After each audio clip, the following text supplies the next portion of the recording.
All right, all right. Welcome everyone to the first ever Beyond the Rhythm podcast.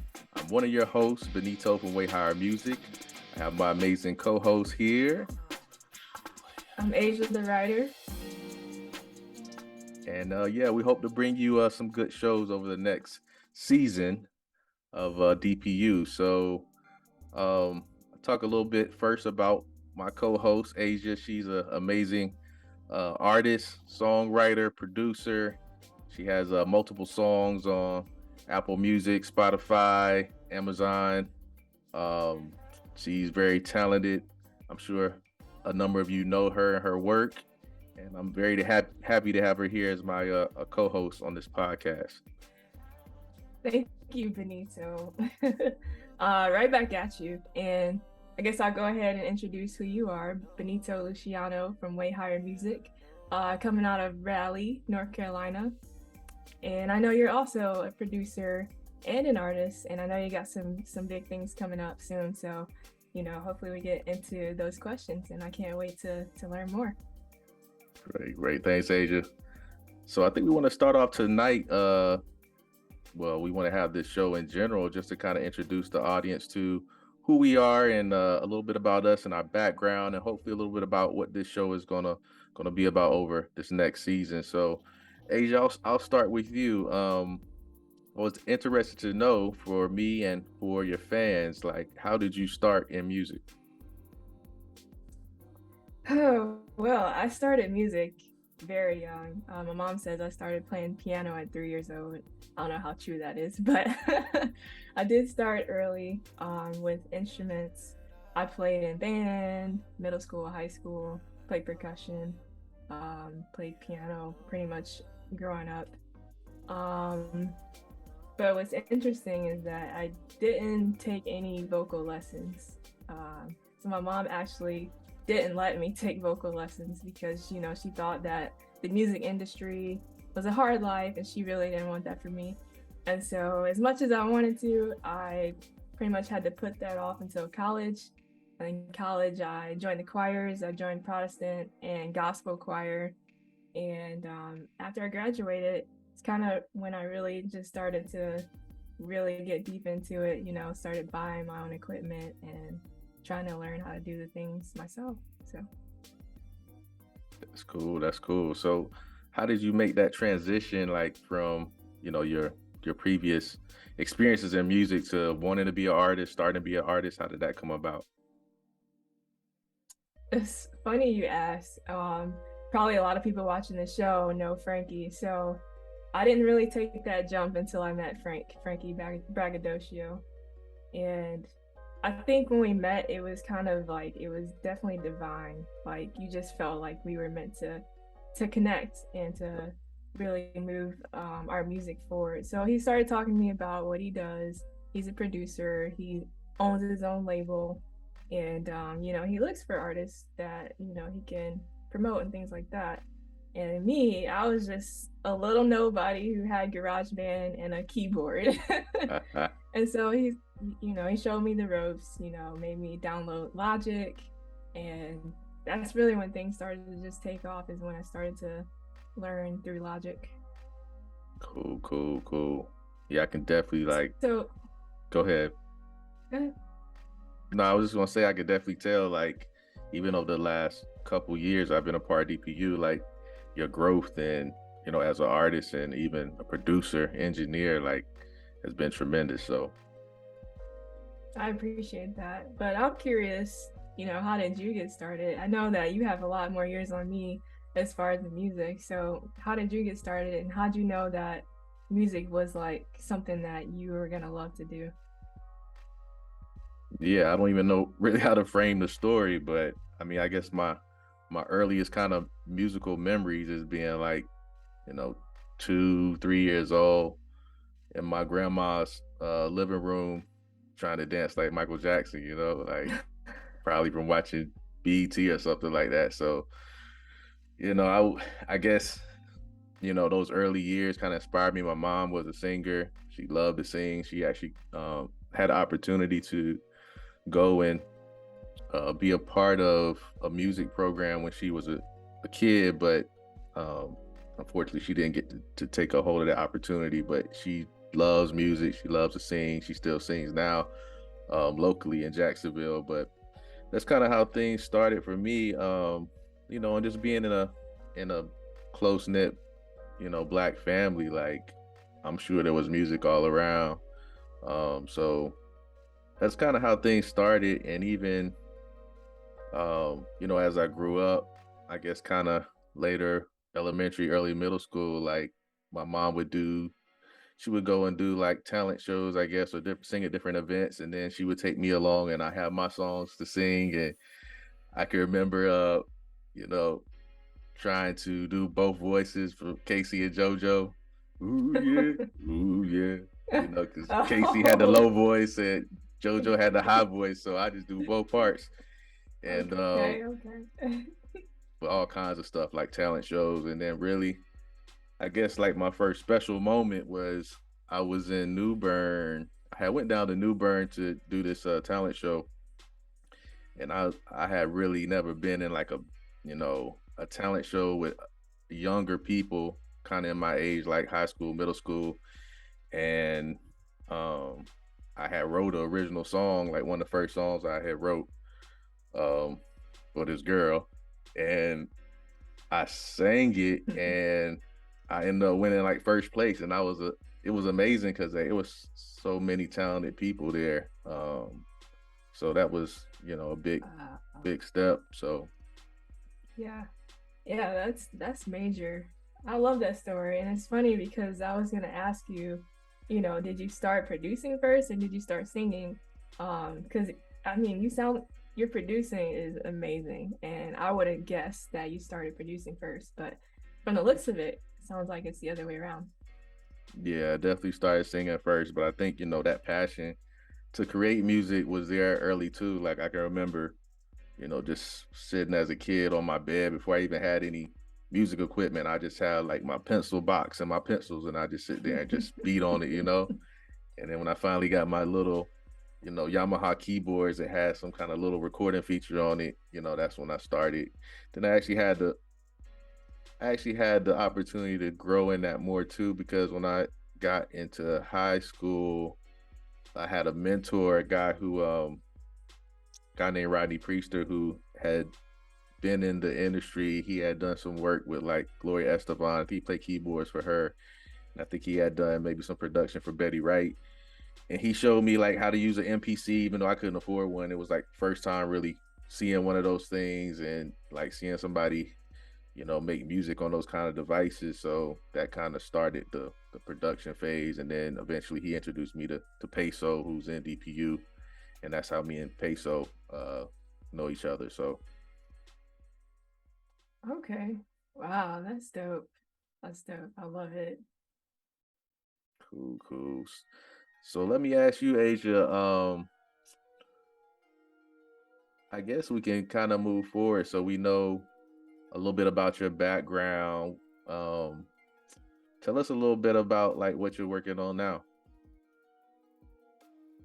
Yeah, so I actually just dropped a project with my brother Merk Valentine. It's a single called Remedy. Um, Dropped August 12th at midnight. So that's the precursor to the EP that I'm dropping. The EP is also called Remedy. And that's soon to come, tentative date September 2nd. So that's basically what I'm working on in the short term. Long term, music wise, I'm working on building my demo catalog because I really do want to be a writer for other artists. And to do that, I need to have songs that I can pitch to them. Yep. And so that's pretty much what I'm working on in the long term. That's cool. I didn't know that. Um, yeah, that's really cool. I think for myself, I have some songs on SoundCloud now. But really for the last couple years, it's really been for me like taking that next step to get my stuff to a level where I feel comfortable, presenting it along with people who have been in the industry for a long time and other artists that I look up to. And I think I'm there, if not close, because like, Like, just this first half of this year with all the songs I've produced oh just for yeah, DPU is like it's probably been 30 plus yeah, full tracks. and that's something I was gonna ask you. I was gonna say, like, we've all heard the songs, the music. When are we gonna get it, in our speakers? It'll definitely Because be the by the end people of the are year. waiting, including Yeah. me. So I appreciate it. Definitely by the end of the year, like, it's funny too, because being a producer and trying to be an artist as well, I guess for me, because I've just always loved music. Like, my mom loved music. Of course, she loved R&B, and stuff like that. She had me growing up on that as a kid. Um, I can remember probably being like 3, 4 years old, like riding my mom's car, hearing like Babyface and stuff like that. But my stepdad, he was into country music. So that's why I grew a love for like wow. Garth Brooks and folks like that, Reba McEntire. And so like all of that stuff kind of comes out of me when I produce, but trying to find myself as an artist is a little more tricky because I just enjoy being free as a producer to make whatever I want to make, whatever I feel at that time. But as an artist, it's kind of like you gotta Hmm. find something to continue to connect with people, um, and kind of brand yourself. So I'm working through that now. Like I'm pretty confident by the end of the year, I'm gonna figure things out, and we'll be dropping some stuff, some nice stuff. So Okay. Yeah, that sounds good. We are definitely looking forward to it. I yeah, know I am for sure. and there's definitely a couple of those battle songs that I plan on polishing up and releasing. So Awesome. That's awesome. cool, cool. So one thing I'd like to ask is what inspires you to create? Like maybe you're in a slump and you're not sure how to move forward with whatever, producing, singing, whatever. What is that inspiration that gets you going? Yeah, that's one thing I would tell people like is really great about DPU. Like if someone is a producer out there or you're just watching and you got your feet wet in music and you don't really know how to make that next step, like I say a group like DPU is instrumental even as an artist if you do a little production because I've learned over the last year and a half like how to produce when I don't feel like it and continue to find inspiration when before you might just not write. Like you can't do that when you're in a group like DPU because every week or every 2 weeks you got to bring something. So I found for me it's just try to continue to be inspired by uh you know music, try to continue to find good stuff. We have so much music now on these streaming sites and online that you can find somebody you never knew of and they just make amazing stuff. Like I came across somebody That's true. today. I don't know who they are. Like it popped up on my YouTube. I'm like, man, whoever produced this is amazing. Like, so just trying to find those, those people who inspire you and making good music and keep kind of a funnel of that. And if you don't have it, then find it and then, be inspired to make something to kind of go along with what they're doing. Yeah, definitely. I would say DPU definitely inspires me as well. Even with like the challenges, it pushes me to another level and it keeps me definitely keeps me going. Yeah, definitely, definitely. Yeah. Like you dropping a lot of music here recently. Like, did you find some inspiration to get out a lot of these songs that you're gonna release in the near future? Well, what I've been dropping and what's to come in a couple weeks, it was all based on like kind of like a life event. And so for that was my inspiration. And I guess long term, I mean, I have a bunch of songs, so I get inspired, like you said, through just listening to anybody really. Mm-hmm. I have playlists that I make that are filled with songs that really push me to write. So Got you, got you. What so when you write your lyrics, like, do you usually write from real life experiences, or are you just more, creating stories? I would say 90% of the time it's real life experience.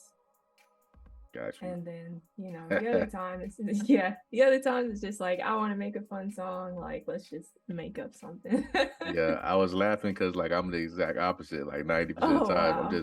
I'm just making up something. Like, but I love that. I love the Wow. aspect too. Like I love storytelling and creating stories and stuff like that. So Yeah. I mean, that's why I write. For me, it's my form of expression. And I'm naturally like a reserved person. And so that's just how it's how I yeah, express myself. yup. Cool, cool. Let me see here. So I wanted to ask you if you could pick 5 artists to work with, who would they be? Ooh, that is tough. Well, first I'd say Janae Aiko. I look up to her so much, and I feel like our voices are similar in that um, it's more of like a thinner tone and texture. And yeah, I look up to her a lot, and I love her music. So Janae Gotcha. would be one person. Let's see, her.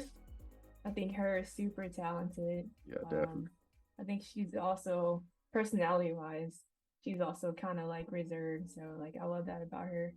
Yep. Um, who else? I would say Drake, honestly.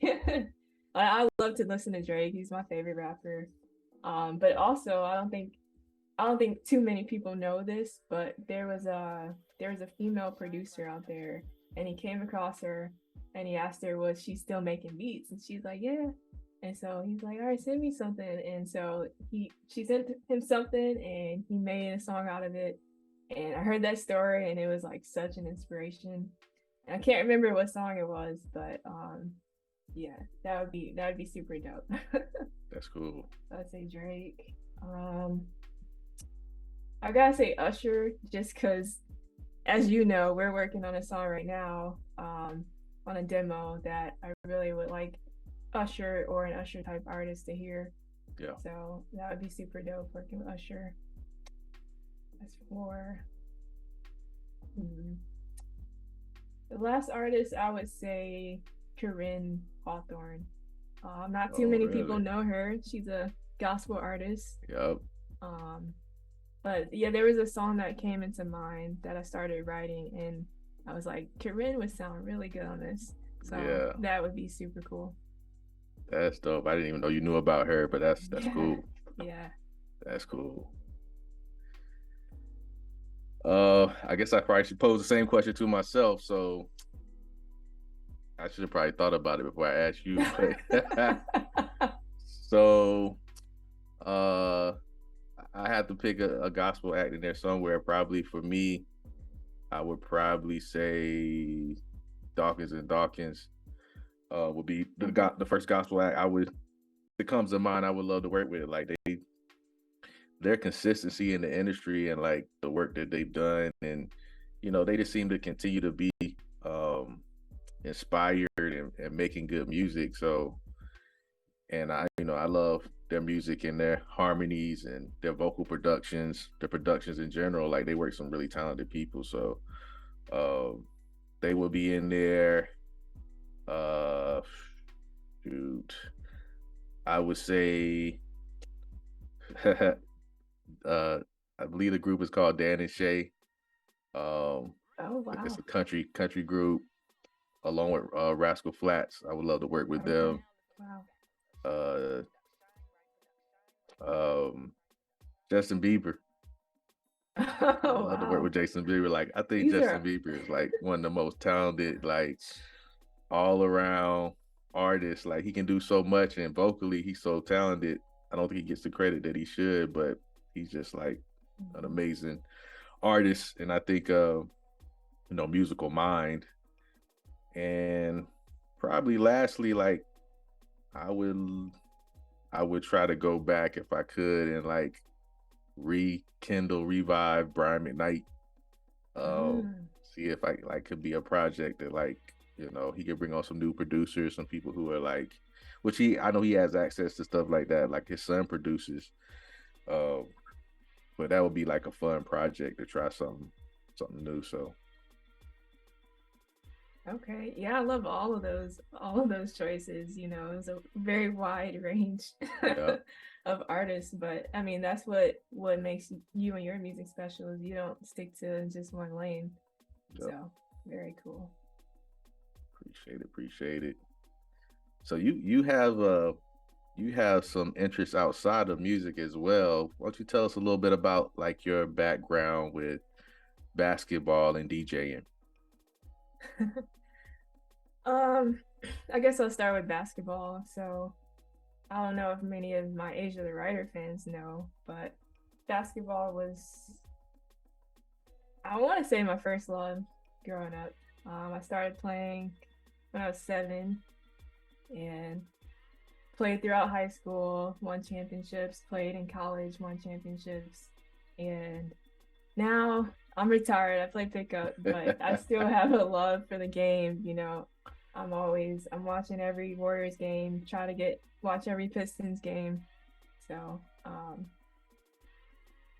yeah, that's my love and passion for basketball. DJing is a funny story of how I got involved. So this was when I was living out in San Diego.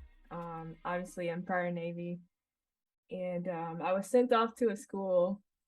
It was a 2-week school, and the classes were like super easy.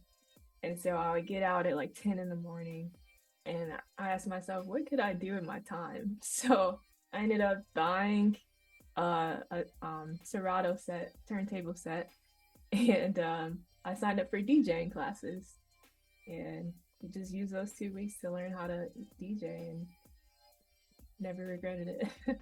That's cool. That's cool. That's a Yeah. skill that I would like to have, but I haven't developed. So, but I think it's detrimental. Like even with the first music that you sent me when we did that battle together, like I could just tell that like you had an ear for music, and I think people who DJ like they develop that. A lot of people who DJ, I think they develop that. So I think it's a really good thing to have under your belt and to do to kind of go along with producing and being an artist. So it's cool. Yeah. Yeah, I definitely agree. And it's a lot of fun. So if you have time, you should definitely learn. Yeah, I have to get But Frankie send me yeah, some of those turntables he had. yeah, he's got a lot of them. And speaking of a lot, I know you have a lot of keyboards. So talk about why you have so many keyboards. What instruments do you play? And I guess what's your favorite?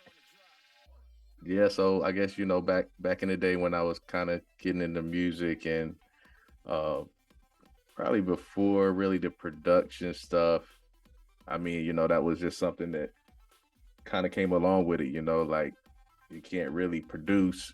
Back in the day, we didn't have the computer, so if you want to produce, you had to play some instrument, keyboard or something like that. Um, and so I started off on keyboard, and kind of my musical influence is definitely in the R&B area during that time. Like, a lot of that stuff was workstation keyboard driven with the MPC. So that's kind of what I grew up kind of, I guess, replicating and writing my first songs on was the keyboard. And then, probably when Brian McKnight dropped that Back to One album with him standing with the blue guitar, that's probably when I was like, oh man, I gotta get me a guitar now. So my mom got me I think my mom got me like a nylon string from pawn shop or something like that. So that was my first guitar. And I play I play bass and guitar and keyboard basically just enough to write the songs and produce. Like I'm not really proficient enough to play out anywhere, but you know, I mess around on them enough to kind of get the ideas out and produce it from there. So I have so many keyboards because one, because I guess I'm kind of a gear junkie. Like I just love technology. I love like the deep stuff of music technology. Like I could sit down and read a manual for a piece of music equipment like it's a book, and I don't even read Wow. books. But um So like, you know, some of the cool things that these things to do, like even these two keyboards back here, like they don't do the same thing. So one is like more for general sounds. It has a lot of sounds in it that you just want to get to when you're producing. But the one on top is more like a creative board that it doesn't even really work the way a lot of keyboards work. Like it takes samples and it sequences them, and you can like create these different textures and sounds and stuff that you can't do on some other keyboard. So that's an example why. I got another one back here, the little one, that's specifically like road sounds. So like electric piano sounds. That one's kind of like an emulation. So sometimes you see producers, you know, they have the big like whirly or electric pianos, the big ones that sit on the ground that they have to maintain. That little one right there just kind of replicates that in a smaller package. So I don't have to have a big one of those. And then I have another one underneath my computer where if I'm in front of the computer, like I can just write and I have to move over to these if I'm doing something smaller. um Kind of with the beat machines too, like I have different pieces of equipment for making music. I have a machine, an MPC. I got some other stuff for just more of like production wise, and those are just like sometimes you can get kind of bored working with the same thing, but at least I can. So like I can't work all the time just in Logic or just in Ableton. Like I move between different things because it's just a different, you know, a different feel, and it inspires you a different way. It requires you to think a different way because they work differently, you know. So that's my Wow. spill on why I have so much stuff. And I probably, you know, my wife knows like I like selling stuff and getting something different. So these keyboards might not be here in a couple of years. I probably have something different. So Wow. Well, that's super dope, Benito. I definitely got to get on your level. I got my one soul keyboard here. don't do it. If it worked And for you, I stay have there. my guitar as well. Save your money. Yeah, that's true. That's true. That's true. Yeah, I got my guitar as well, but I'm like you. I'm not proficient enough to, go out and play. But I definitely wanted to pick it up as a hobby and teach myself. Yeah. And speaking of hobbies, is there anything that you do outside of music or that you do when you're not creating?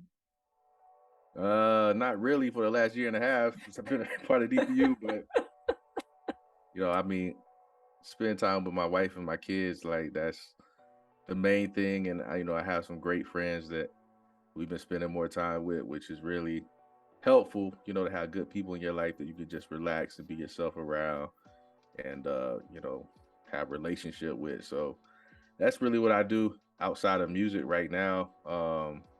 You know, work, of course, and trying to, you know, build myself up there as well. But that's really as of now what I do. Like back in the day, I also love basketball. That was one thing I did as well as music. I was never good enough to play in college or anything like that, but you know, it was one of my passions, one thing I love to do. So That's awesome. cool. So any more questions, Asia, or you think we're ready to wrap it up? Um, I think we're ready to wrap it up. I'll shoot you with my last question. This is something I would like to ask, each guest that we have on. Just a little fun question to see, where people are and what they're thinking about. So if you could step into the shoes of any creator and do what they do on a day-to-day basis, live their life, who would that be and why? That's a great question. So this particular person, I don't think I want to step into their life because their life in general is probably kind of miserable. But I think as far as professionally and like music mind, like I think I would have to say Babyface. Like just the breadth of what he's done, and you can probably tell by the people I chose to work with. Like he's worked with people like that, and he's done that, and he's been one of the greatest producers of all time. So just to be able to do what I love to do, get paid for it, and you know, be respected for it, and have that knowledge that he has, like he would probably be first on the list. What about you? Okay, awesome. For me, I would say the young woman called, her name is Nisha. She is a songwriter, and she's a songwriter turned artist. So how she got discovered, she basically would post like her demos or her little snippets on TikTok, Instagram, and someone just kind of just saw what she was doing and sent it off. And before she knew it, she was getting calls and being flown out to LA. And now, I mean, she's still in her early 20s, like she's younger than me. And she's already written for Beyonce, Drake, Chris Brown, Maroon 5, Zayn, Summer Walker. I mean, the list is a long list. And so to kind of like do something that she does, just like write for, those kind of people would be pretty cool. So, That's cool. That's excellent. And now she's putting out her own music, so good for her. I think I know you're talking about. I think I seen a video on her. Like they just called her to come in and like drop the melodies, and like she's like a specialist. Yep. Okay, yeah, she is. She is dope. Yeah, yeah, that's cool. Yeah. All right, so our producer is telling us to wrap this up. So I guess I'll take it home. So I want to thank everybody for coming out tonight. Thank Asia, of course, for being here tonight and hosting this with me, and thank Keith for producing behind the scenes. And we hope to bring you some great stuff this season. We hope to have on some great guests, talk music stuff, talk about stuff that we don't necessarily talk about in DPU. Hope to get some stuff about sync licensing and other producers and artists to come on and talk about what they do, why they love to do it. NFTs, stuff like that. So hopefully you all join us again, and we have some fun next time. So without further ado, I'm Benito again from Way Higher Music, my co-host Asia the writer, and we thank you again for being a part of the first Yonder Rhythm podcast. Everyone take care and have a good night.